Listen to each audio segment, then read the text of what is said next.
Taman brushed the dirt away from the strange metal surface. His hands shook as he saw the symbols carved into the ancient wall. These marks looked familiar, but that was impossible. This planet was millions of years old, far older than any known civilization in the galaxy. Jiwoo, come look at this, he called to his partner. She was working on the other side of the dig site, carefully cleaning another piece of the ruins they had found buried deep in the ground. Jiwoo walked over and knelt beside him. Her eyes grew wide when she saw the symbols. These look like human mathematics, she said quietly. But that can't be right. The dig site was on Kepler 442b, a dead world at the edge of known space. Taman and Jiwoo were part of an archaeological team working for the Vorthak Empire. The Vorthak were one of the oldest alien races in the galaxy. They had found these ruins 6 months ago and brought in the best scientists to study them. Most of the team were aliens. Taman and Jiwoo were the only humans. Humans were considered a young race. They had only been traveling between stars for 300 years. The other races had been exploring space for thousands of years before humans even learned to make fire. Take pictures of everything, Taman told Jiwoo. We need to document this carefully. While Jiwoo worked, Taman studied the symbols more closely. The more he looked, the more certain he became. These were not just similar to human mathematics. They were exactly the same. The symbols for addition, subtraction, and complex equations were identical to what humans used. Across the galaxy, the Galactic Council was meeting on Nexus Prime, a massive space station that served as the center of galactic government. Representatives from 12 different alien species gathered in the Great Chamber to discuss important matters. Chancellor Rixtar of the Hegemony called the meeting to order. He was a tall, thin creature with purple skin and 4 arms. We have received a disturbing report from the archaeological team on Kepler 442b, he announced. The other council members listened as Rixtar explained what Taman's team had found. The ruins were definitely ancient, much older than any known civilization. But the technology and symbols found there seemed to match human patterns. Vexithera of the crystalline hive spoke up. Her body was made of living crystal that changed color as she talked. This must be a coincidence, she said. Humans are barely out of their caves. They could not possibly have ancient ruins on distant worlds. Morgoth the Void Walker agreed. He was a shadow-like being that seemed to absorb light around him. Parallel evolution explains this. Different species sometimes develop similar ideas independently, but not everyone was convinced. Some of the younger council members seemed worried. They had seen how quickly humans learned new technology. Human ships and weapons had improved faster than anyone expected. Back on Nexus Prime, Hyun-Soo was working in the engineering section. He was a human engineer who maintained the space station's quantum drives. These engines allowed the massive station to travel faster than light. As Hyun-Soo ran his daily diagnostics, he noticed something strange. The quantum drives were producing unusual harmonic frequencies. He had never seen patterns like this before. The frequencies seemed almost like music, but with a mathematical precision that felt familiar. He decided to check the archaeological data that had been uploaded from Kepler 442b. When he compared the frequency, patterns from the ancient technology, with the quantum drive readings, his blood went cold. They were identical. Hyun-Soo immediately contacted Dr. So Young, the space station's chief medical officer. She was also human and one of the few people he trusted completely. So Young, I need you to look at something, he said when she arrived at his workshop. The ancient ruins are producing the same frequencies as our quantum drives. But there's more. He showed her the data on his computer screen. These frequencies match human neural patterns.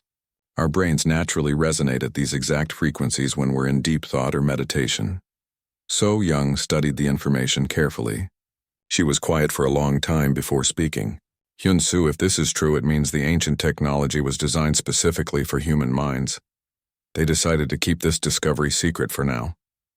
If the Alien Council learned that ancient technology was designed for humans, it could cause serious problems. Humans were already viewed with suspicion by some of the older races. Meanwhile, Jiwoo had made her own shocking discovery. She had been working to decode the ancient script found in the ruins. The symbols were complex, but she was one of the best linguists in the galaxy. After weeks of work, she finally broke the code. The ancient writings were star charts. They showed the positions of stars and planets with incredible accuracy. But what made Jiwoo's hands shake was the date on the charts. The star map showed the exact position of Earth's solar system from 3.7 million years ago. Not only that, but Earth was marked with a special symbol that appeared nowhere else on the charts. The symbol looked like a combination of a tree and a star. Jiwoo immediately called Taimin. "You need to see this right away," she said. Her voice was shaking. When Taimin saw the star charts, he sat down heavily on a nearby rock. "This changes everything," he whispered. "If these charts are real, it means someone was watching Earth millions of years ago. Someone who knew exactly where it was and considered it important. They decided to examine the ruins more carefully. Using advanced scanners, they found something buried deep beneath the main structure. It was a small chamber, perfectly preserved by some kind of energy field. Inside the chamber, they found what looked like a genetic laboratory. The equipment was far more advanced than anything in the current galaxy. But most shocking of all were the genetic samples stored in crystalline containers. So Young arrived on Kepler 442b 3 days later. As the station's chief medical officer, she had the authority to examine any biological discoveries. When she analyzed the genetic samples, her worst fears were confirmed. The samples contained DNA that was unmistakably human, but these samples were millions of years old, far older than the human species was supposed to exist. "This is impossible," So Young said to Taemin and Jiwoo. "According to everything we know, humans evolved on Earth less than 1,000,000 years ago. These samples predate that by millions of years." That night, as the team discussed their findings, Taemin received a message on his personal communicator. The message came from an unknown source and was encrypted with codes he had never seen before. When he finally decoded it, the message was short but disturbing. "The children have forgotten their birthright. The time of remembering approaches. Prepare for the awakening." Taemin showed the message to Jiwoo and So Young. None of them could explain how someone had accessed his personal communicator with encryption that advanced. The message implied that humans were somehow connected to these ancient ruins. Back on Nexus Prime, the Alien Council was growing more nervous. Reports were coming in from other archaeological sites across the galaxy. Similar ruins were being discovered on dozens of worlds, all with the same human-like technology and symbols. Chancellor Rixtar called an emergency session.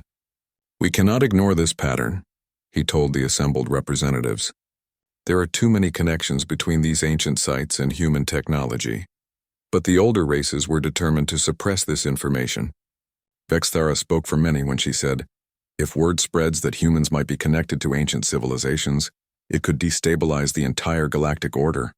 We must control this information carefully." Unknown to the Council, their discussion was being monitored.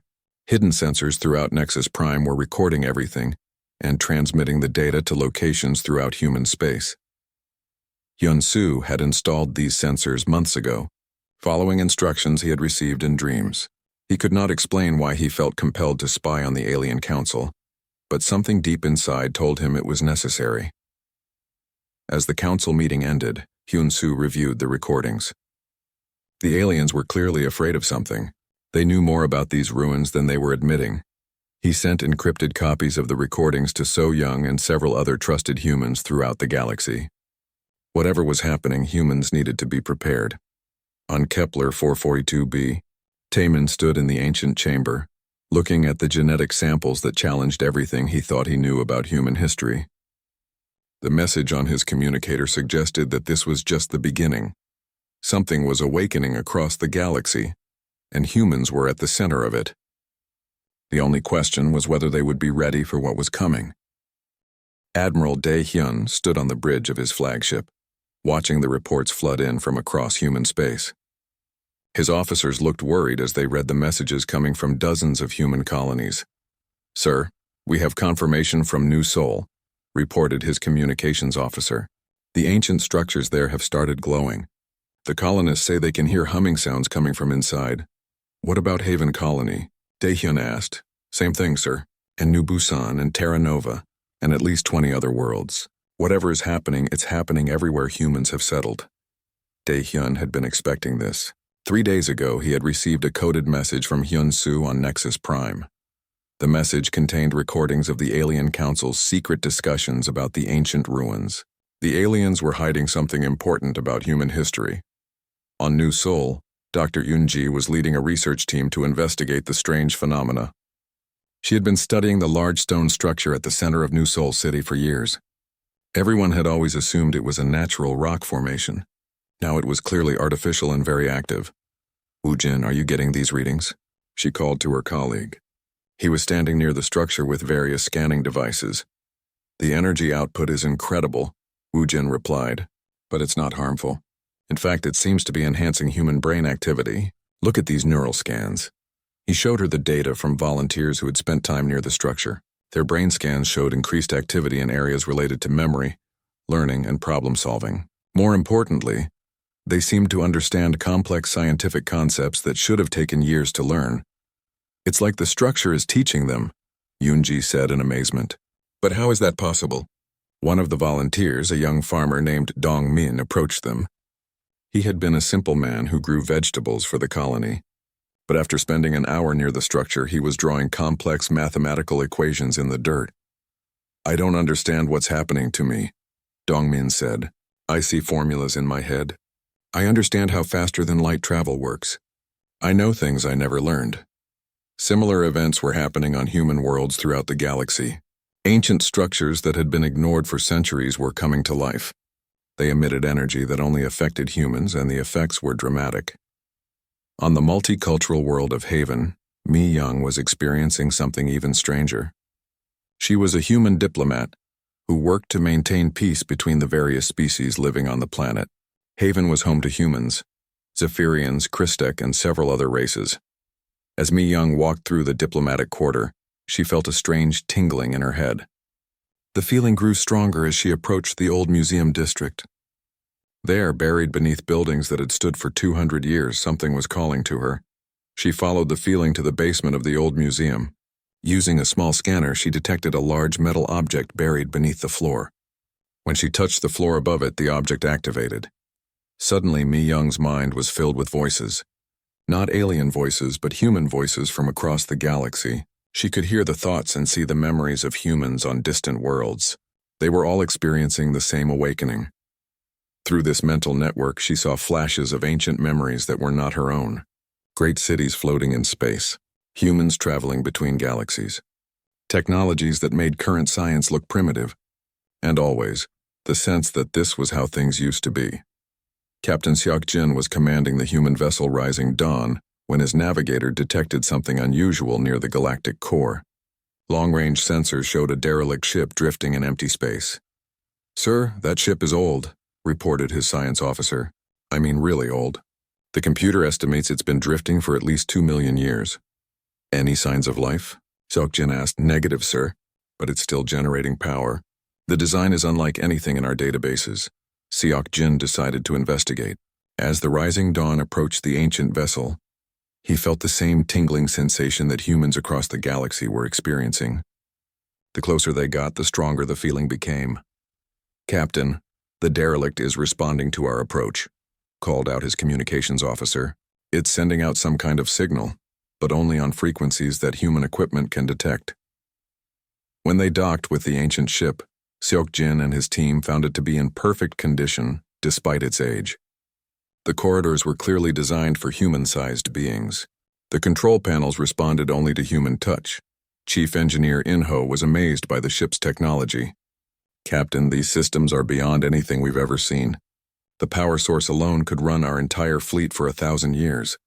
When In-ho interfaced with the ship's computer, massive amounts of data flooded into the Rising Dawn systems, star charts showing hidden human outposts throughout the galaxy, technical specifications for weapons and ships that were incredibly advanced, and something else that made Seok-jin's blood run cold. "Captain, according to this data, there are dozens of hidden facilities scattered across the galaxy. All of them are marked as human installations, but they're millions of years old." Back in human space, the alien governments were starting to panic. On New Seoul, the Zephyrian governor Kelmoth was demanding that the humans shut down the glowing structures. "These energy emissions are disrupting our technology," Kelmoth complained to Yoonji. "Our ships cannot function properly while these things are active." But Yoonji had noticed something interesting. While the structures disrupted alien technology, they made human technology work better. Human ships near the structures showed improved efficiency. Human computers processed data faster. Human weapons became more accurate. "I'm sorry, Governor, but we don't know how to turn them off," Yunji replied. They seem to have activated on their own. This was not entirely true. Wu Jin had discovered that humans could control the structures through thought alone, but they had decided to keep this ability secret for now. On Haven, Mi Young was dealing with growing tensions between species. The Christic Collective was demanding that humans leave the planet. They claimed that human presence was causing dangerous energy fluctuations. The harmonic resonance from your people is disrupting our crystalline biology, complained Christec Ambassador Velterra. Some of our people are becoming sick just from being near humans. Mi Young knew this was partially true. The awakening was making humans emit energy that affected other species in different ways. Some aliens felt uncomfortable around humans now. Others experienced fear or confusion. But through the mental network she had discovered, Mi Young learned that this was happening all across the galaxy. Humans were changing, becoming something more than they had been. And the other species could sense it. Empress Silthera of the Obsidian Empire called an emergency meeting of the alien leadership. She was one of the most powerful beings in the galaxy, ruler of an empire that spanned 1,000 star systems. The human situation is getting out of control, she told her advisors. Our intelligence reports suggest they are developing capabilities that could threaten the established order. High Curator Voxelin, keeper of Galactic Historical Records, spoke up. Perhaps it is time to reveal certain classified information. There are historical records that have been sealed for millennia. What kind of records? Silthara demanded. Records that suggest humans may not be as young a species as we have claimed. Records that our predecessors ordered us to hide. Meanwhile, Admiral Daehyun was coordinating with human leaders across the galaxy. The mental network that Mi Young had discovered was growing stronger each day. Humans could now communicate instantaneously across vast distances without using any technology.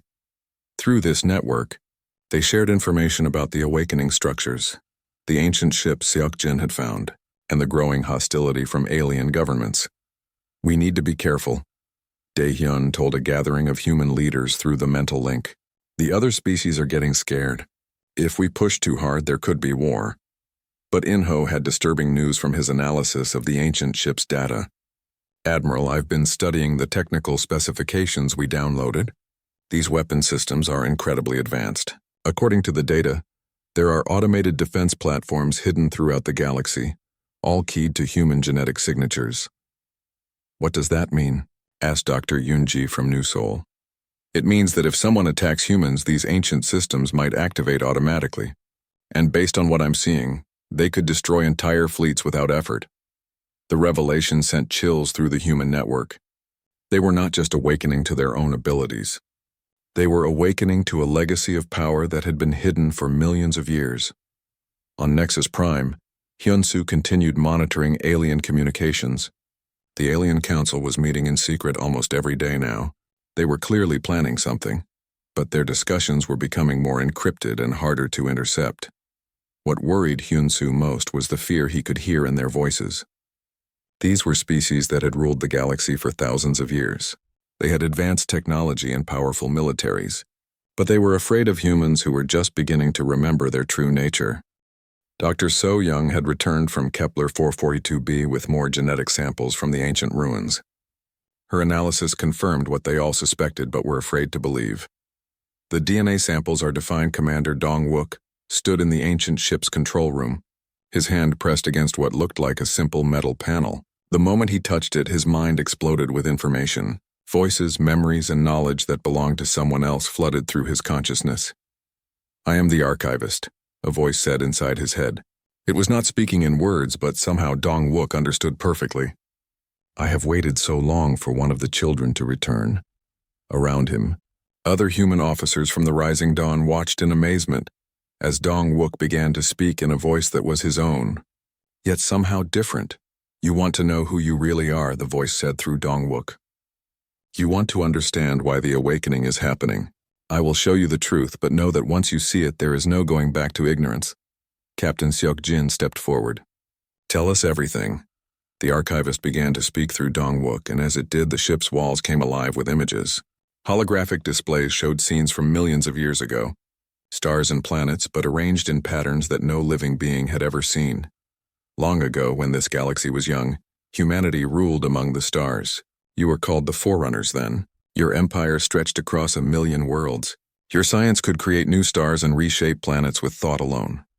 The images showed vast cities floating in space, each one larger than entire solar systems. Ships that moved between galaxies as easily as walking between rooms. Humans who lived for thousands of years and possessed abilities that seemed like magic. But you were not conquerors, the archivist continued. You were gardeners. Wherever you went, you found primitive species and helped them grow. You gave them knowledge, technology, and the gift of intelligence itself. Professor Young-hee, listening through the mental network from her laboratory on Earth, gasped as she recognized some of the alien species in the images.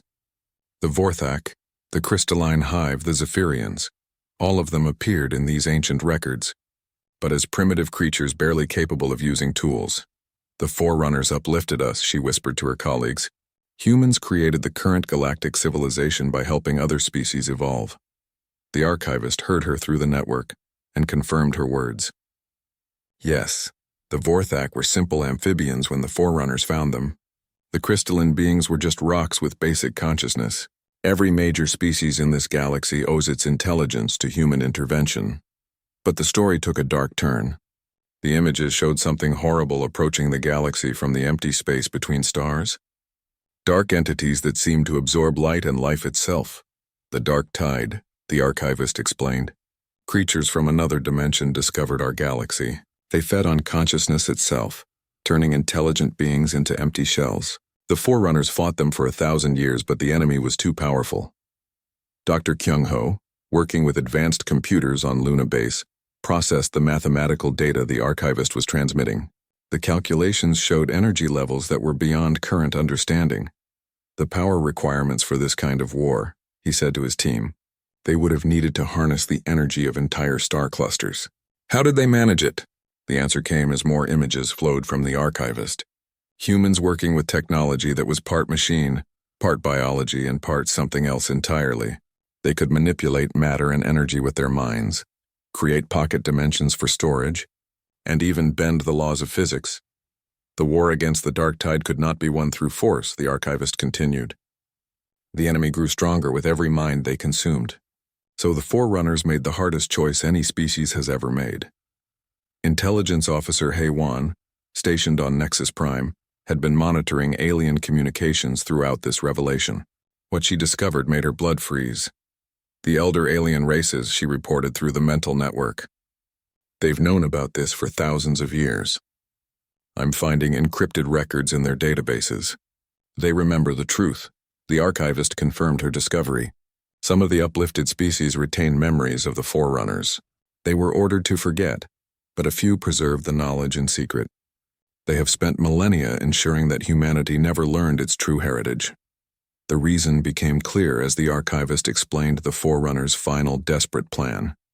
To defeat the dark tide, the Forerunners had to remove the very thing the enemy fed upon. They used advanced genetic technology to strip away their own consciousness enhancement, their technological memories, and their psychic abilities. They scattered themselves across primitive worlds throughout the galaxy and erased their own minds.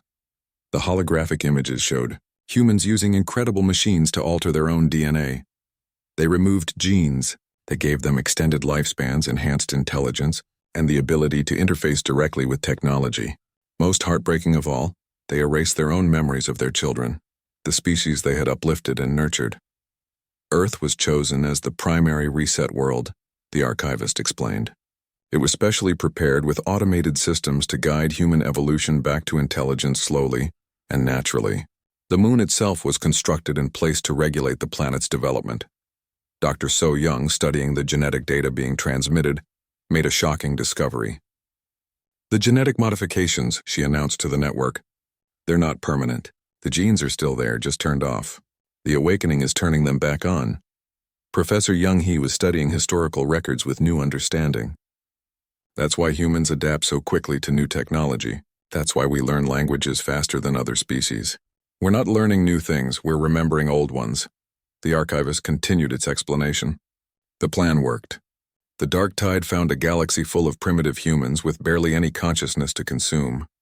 They moved on to other galaxies seeking richer feeding grounds. But the automated systems left behind began slowly reactivating human capabilities when it was safe to do so. Captain Jae-sung, leading an expedition toward the Galactic core, was experiencing this reactivation firsthand. His crew of 20 humans had all begun displaying abilities that should have been impossible. Navigator Shin Woo just calculated a jump route in his head, Jae-sung reported. No computer, no charts. He says he can see the gravitational currents between stars. Engineer Bo-ra was even more disturbing. She could repair damaged systems by touching them, somehow knowing exactly what was wrong and how to fix it without any training on that particular technology. Captain, I think I understand what's happening, she said. The ship's computer is primitive compared to what we used to have. I can see how it should work, how we used to build them. The archivist revealed the location of the Central Archive, a massive repository hidden in a pocket dimension near the galactic core. All of Forerunner knowledge waits there. Science, history, art, and philosophy from 1,000,000 years of civilization. But approach carefully. The awakening will accelerate dramatically once you access the main systems. Dr. Kyung-ho was analyzing the astronomical data when he made a terrifying discovery. The automated systems, he said through the network. They're not just on human worlds. There are weapons platforms hidden throughout the galaxy. Thousands of them. The archivist confirmed his fears. The Forerunners were peaceful, but they were not naive. They knew that their uplifted children might one day try to prevent their return. Defense systems were hidden throughout the galaxy, programmed to activate if humans were threatened. Intelligence Officer Hai Wan had intercepted alien military communications that proved this point. The Vorthak Empire is mobilizing their fleet, she reported. They're planning to attack human colonies before the awakening goes too far. But even as she spoke, automated systems that had slept for millions of years began powering up across the galaxy. Ancient weapons platforms hidden in asteroid belts started emerging from camouflage. Dormant battleships in pocket dimensions began phasing back into normal space. The children are trying to prevent their parents from coming home, the archivist said sadly through Dongwook. They fear losing the power they have claimed in humanity's absence. Professor Young-hee had found the most disturbing evidence in Earth's historical records. There are gaps, she announced. Deliberate gaps in archaeological records, artifacts that were found and then mysteriously disappeared. Someone has been actively suppressing evidence of human advancement. Dr. Yoonji, working on New Seoul, discovered alien monitoring stations hidden near every major human colony. They've been watching us for centuries, she reported, making sure we didn't advance too quickly. Anytime humans made technological breakthroughs that happened too fast, mysterious accidents would occur. The revelation that humanity's supposed alien allies had been actively sabotaging human development sent shockwaves through the mental network. Generations of humans had struggled to advance while hidden enemies worked to keep them primitive. But the most shocking revelation came when the archivist showed them the current state of their uplifted children. The species you nurtured have grown, strong in your absence, it said. But they have also grittily who, Supreme Commander Velcroth of the United Hegemony, stood before the largest gathering of alien military leaders in galactic history. Representatives from every major alien power had come to the emergency meeting on the fortress world of Terminus Prime. The human threat has grown beyond our ability to contain through diplomacy, Velcroth announced to the assembled commanders. His species, the Korthax, were natural warriors with thick, armor-like skin and multiple arms for holding weapons. Our intelligence reports confirm that humans are accessing technologies that make our most advanced systems look primitive, added Fleet Admiral Zexthara of the Vorthak Empire. If we do not act now, they will be too powerful to stop. But not everyone agreed with the aggressive approach. High Counselor Raithara of the Sapphire Collective stood to address the assembly. Her people were known for their wisdom and peaceful nature. Perhaps we should consider that the humans speak truth, she said carefully. Our own ancient records, sealed for millennia, do contain references to the Star Gardeners who uplifted our species. What if humanity is indeed our elder race returning home? Her words caused an uproar among the military commanders. War Prime Kexful of the Iron Legion slammed his massive fist on the table. Even if that is true, we cannot simply hand over control of the galaxy, he roared. Our civilizations have grown and developed independently for millions of years. We are not children to be guided by ancient parents. Meanwhile, General Minho was coordinating human defense efforts from a command ship hidden in the asteroid belt of the Kepler system. As reports of alien military buildups reached him through the mental network, Ancient defense systems throughout the galaxy began responding to his thoughts. "Sir, we're detecting massive energy signatures all across the outer rim," reported his aide, Lieutenant Su-Jin. "The automated defense platforms are coming online exactly as the archivist predicted." Minho nodded grimly. He could feel the ancient weapon systems connecting to his consciousness. Thousands of hidden platforms dormant for millions of years were awakening at his mental command. The feeling was both exhilarating and terrifying. "How many platforms are active?" he asked. "Over 8,000 confirmed, sir, and more are activating every hour. Each one has firepower equivalent to an entire fleet." Dr. Yansu, working in a research facility on Titan, had been studying the ancient archives to understand the full scope of Forerunner technology. What she discovered made her question everything she thought she knew about physics. "The defense platforms aren't just weapons," she reported through the mental network. "They're reality manipulation devices. They can alter the fundamental forces of physics in localized areas." To demonstrate, she showed her colleagues a recording from one of the platforms. When activated, it had made a small asteroid simply cease to exist, not destroyed or vaporized. It had been edited out of reality as if it had never been there. "If the aliens attack us with conventional weapons," Yansu continued, "these platforms could make their entire fleets disappear with a thought." Captain Subin was experiencing this power firsthand. Her ship, the New Dawn, was patrolling near a human archaeological site when a Vorthak fleet emerged from hyperspace. 12 massive battleships, each one capable of destroying a planet. "Human vessel, withdraw immediately or be destroyed," came the transmission from the lead Vorthak ship. "You are interfering with an authorized military operation." Subin felt calm despite being outnumbered 12-1. Something deep in her mind was telling her exactly what to do. "This is Captain Subin of the New Dawn," she replied. "You are trespassing in Forerunner space. Withdraw immediately." The Vorthak Admiral, Thekmoris, laughed over the communication channel. "One human ship against 12 Vorthak battleships? You must be joking." "I am not the threat," Subin said quietly, "but you should scan the area more carefully."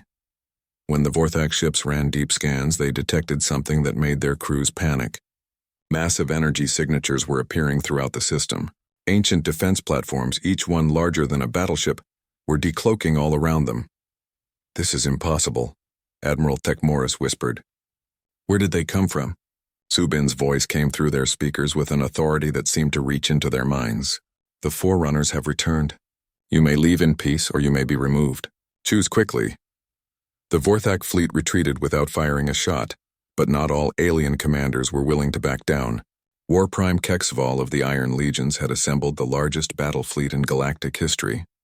Over 3,000 ships from dozens of different species, all united in their determination to stop the human awakening. "The humans think their ancient toys make them invincible," Kexval announced to his fleet commanders. "But we have numbers and determination. We will strike at their core worlds before they can fully activate their defenses." Ambassador Jinwoo was on Nexus Prime when the alien attack began. He had been trying to negotiate a peaceful solution through diplomatic channels, but the moderate alien factions were being overruled by their military leaders. "The hardliners have won," reported Counselor Raythara sadly. "Kexval's war fleet is already moving toward human space. I tried to stop them, but fear has made my people irrational." Jinwoo felt the attack through the mental network the moment it began. Kexval's fleet had attacked the agricultural world of New Terra, hoping to force humanity to surrender by threatening civilian populations. The attack lasted exactly 17 minutes.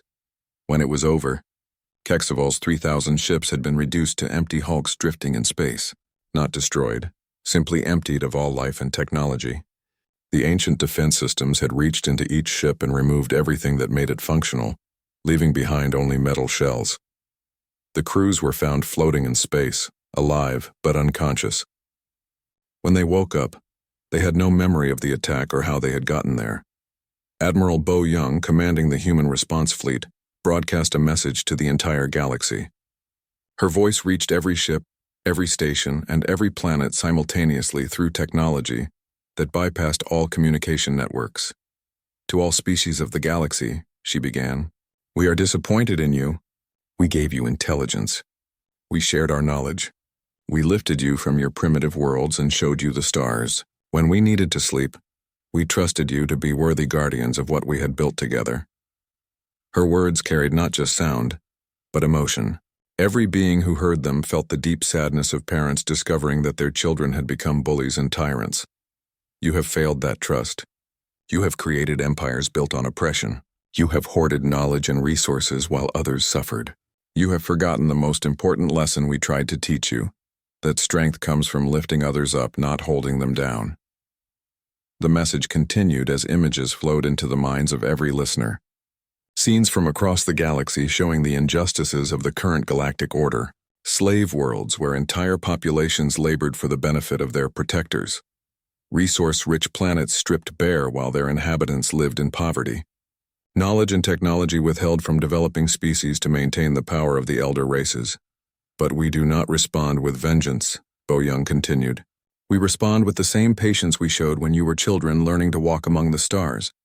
You will have the chance to remember who you are meant to be, but the age of your dominance is over. President Sung Min was preparing humanity's formal response to the crisis from the newly revealed Forerunner capital ship, Eternal Nexus. The massive vessel had been hidden in a pocket dimension for millions of years, but now it emerged near the galactic core like a city-sized monument to humanity's true heritage. The other species need to understand that we're not taking over, Sung Min explained to his advisors. We're coming home. There's a difference. The Eternal Nexus itself was a demonstration of that difference. Unlike the militaristic fortresses favored by current galactic powers, it was a work of art. Gardens and libraries floated in zero gravity. Museums contained the cultural treasures of a million worlds. Research facilities worked to solve the problems of disease, hunger, and suffering. Dr. Cheol-Soo, leading the medical research division, had already begun developing cures for genetic diseases that had plagued various alien species for millennia: the crystalline hive's birth defects, the Vorthak Empire's shortened lifespans, the Zephyrian susceptibility to radiation. All of these problems had solutions in the Forerunner archives. We can heal the damage that millions of years of neglect have caused, Cheol-Soo reported, but only if they let us help them. Some species were ready to accept that help. Councillor Rythara's faction within the Sapphire Collective had taken control of their government and formally requested reintegration with human space. We remember now, Rythara told Ambassador Jin Woo. Our most ancient songs speak of the Star Gardeners who gave us consciousness. We want to learn again how to be worthy of that gift. But other species remained defiant. Empress Silthara of the Obsidian Empire called for continued resistance. Even if humans are our ancient creators, we have evolved beyond their control, she declared. We will not bow down to beings who abandoned us millions of years ago. Commander Hyojung, overseeing the decommissioning of abandoned alien weapons, found this attitude more sad than the president. Sung Min stood before the Reformed Galactic Council in the Great Assembly Hall of the EU. Eternal Nexus, the hall itself was a wonder that demonstrated humanity's true nature. Instead of the cold, militaristic chamber where the alien council used to meet, this space was alive with flowing water, growing plants, and soft light that seemed to come from everywhere and nowhere. Representatives from 47 different species sat in seats that adjusted automatically to their biological needs. The crystalline beings had platforms that resonated with their harmonic frequencies. The aquatic depths dwellers had water-filled chambers. The energy beings of the Photon Collective had specialized containment fields.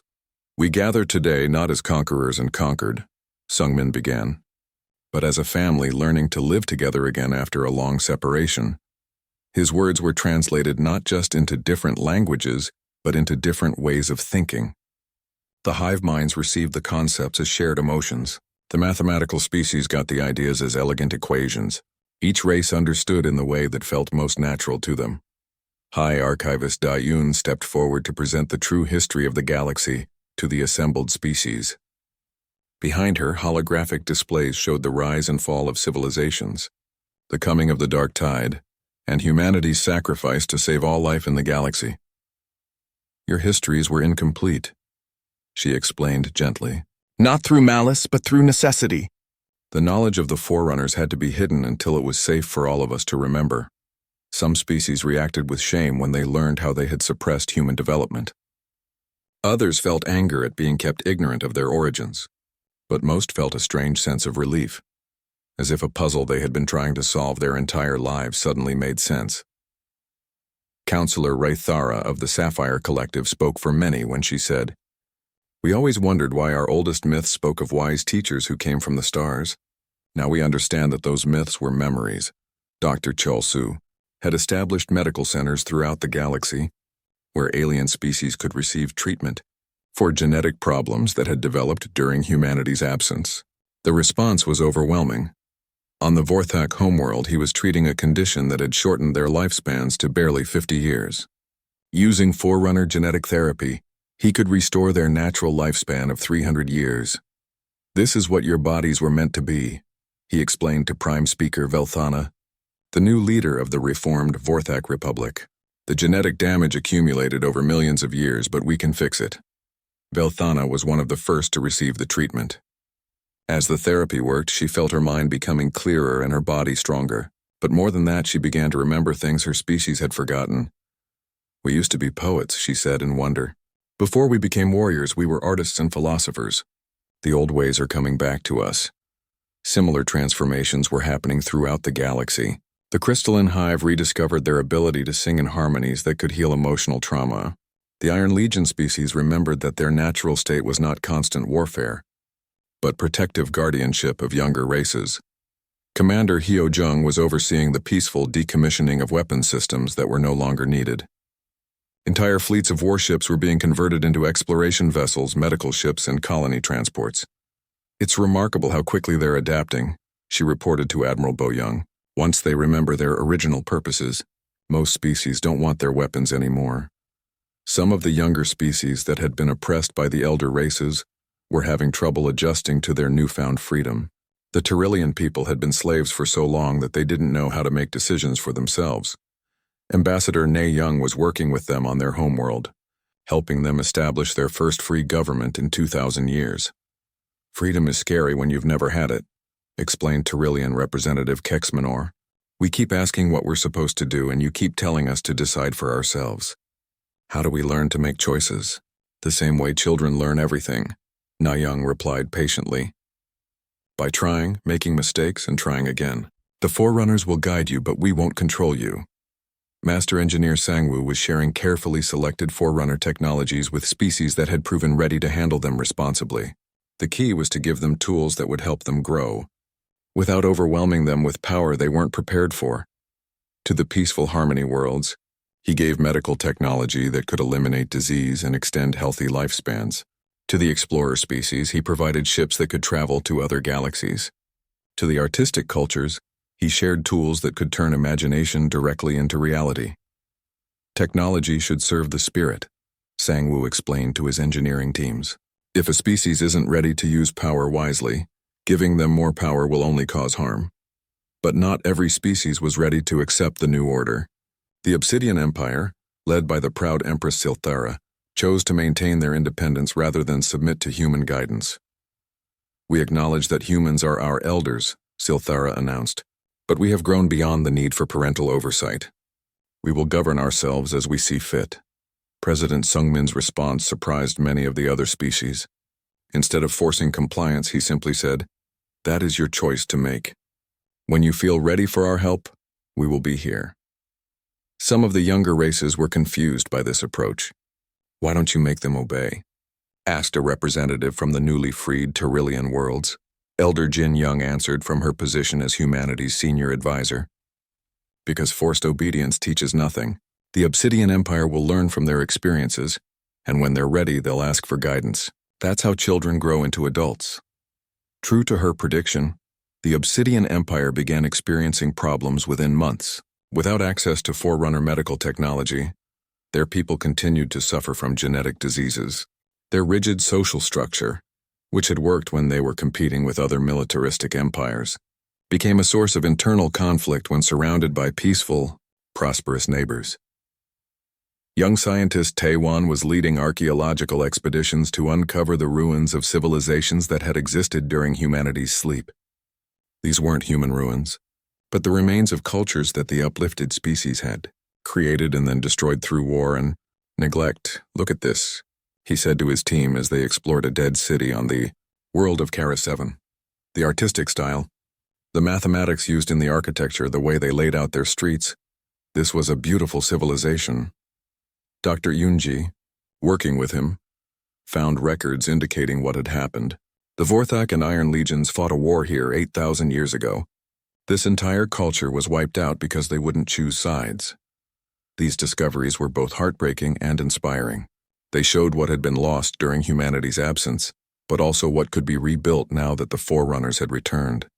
The most significant change was happening on Earth itself. As more humans awakened to their full heritage, the planet began transforming. Cities grew upward and outward in impossible architectures that seemed to defy gravity. Forests appeared overnight, perfectly designed ecosystems that needed no maintenance. The humans who had never left Earth were amazed by the changes. Farmer Hongsik, who had worked the same fields for 30 years, found that his crops now grew in perfect harmony with the environment around them. "I don't understand the science," he told the researchers who came to study his farm, "but somehow I know exactly when to plant, what the soil needs, and how to help everything grow together." This was happening all across human space. Engineers built machines that worked like living things. Artists created works that could heal emotional pain just by being observed. Scientists made discoveries that solved problems they hadn't even known existed. But the most important transformation was in how humans thought about their role in the galaxy. They were no longer struggling newcomers trying to find their place among older civilizations. They were parents reuniting with children who had grown up in their absence. Captain Seok Jin, now commanding one of the new exploration vessels, was leading missions to galaxies beyond the Milky Way. The universe was vast, and there were other civilizations out there that might need guidance. "We found signals from the Andromeda Galaxy," he reported to the Galactic Council. "Primitive radio transmissions, but definitely artificial. There's intelligent life there that's just beginning to reach for the stars." The Council voted unanimously to send peaceful contact missions to these distant neighbors, but they would approach carefully, having learned from the mistakes made during humanity's forced sleep.